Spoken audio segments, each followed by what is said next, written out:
પ્રણાલી અને નીડર નેતૃત્વના બેતાજ બાદશાહ કહી શકાય એવા દેવાંશી જોશી ડૉક્ટર મતાઉદ્દીન ચિશ્તીના પુસ્તકના વિમોચનના કાર્યક્રમમાં પાલેજમાં આવીને એ વાતનો અહેસાસ થયો કે સંવેદનાનું સેતુ બાંધવાનો ક્યાંક પ્રયત્ન થઈ રહ્યો છે અને જ્યાં સુધી આવા સેતુઓ બંધાતા રહેશે, જ્યાં સુધી એ પ્રયત્ન થતો રહેશે માણસની સાથે જોડવાનો, એની સંવેદનાઓને જગાડવાનો અને પછી હૃદય સુધી પહોંચાડવાનો, ત્યાં સુધી મને એવું લાગે છે કે દુનિયાના તોડવાના અને તૂટવાના કોઈ પ્રયાસો સફળ નથી થવાના.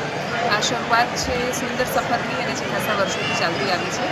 આ સફર છે પોતાની જાતને ઈશ્વર સાથે જોડવાની અને એ બધાનો અર્થ આ પુસ્તકમાં દેખાય છે અને એટલે જ કદાચ આ કાર્યક્રમ આટલો સુંદર રહ્યો છે. હાજર જોનાર આપ શું સંદેશ આપશો? પ્રેમનો સંદેશો છે જે પુસ્તકમાં છે, ઇશ્કનો સંદેશો છે જે પુસ્તકમાં છે અને એ આખી દુનિયા સાથે સમષ્ટિને ચાહવાનો અને બધાને પ્રેમ કરવાનો સંદેશ છે અને એ સંદેશ જ્યાં સુધી માણસો જીવનમાં નહીં ઉતારે ત્યાં સુધી બધું જ છે કે જે બધું હોવા છતાંય કશું નથી રહેવાનું અને સંવેદના આવશે એટલે બધું જ માણસો પામી લેવાના છે.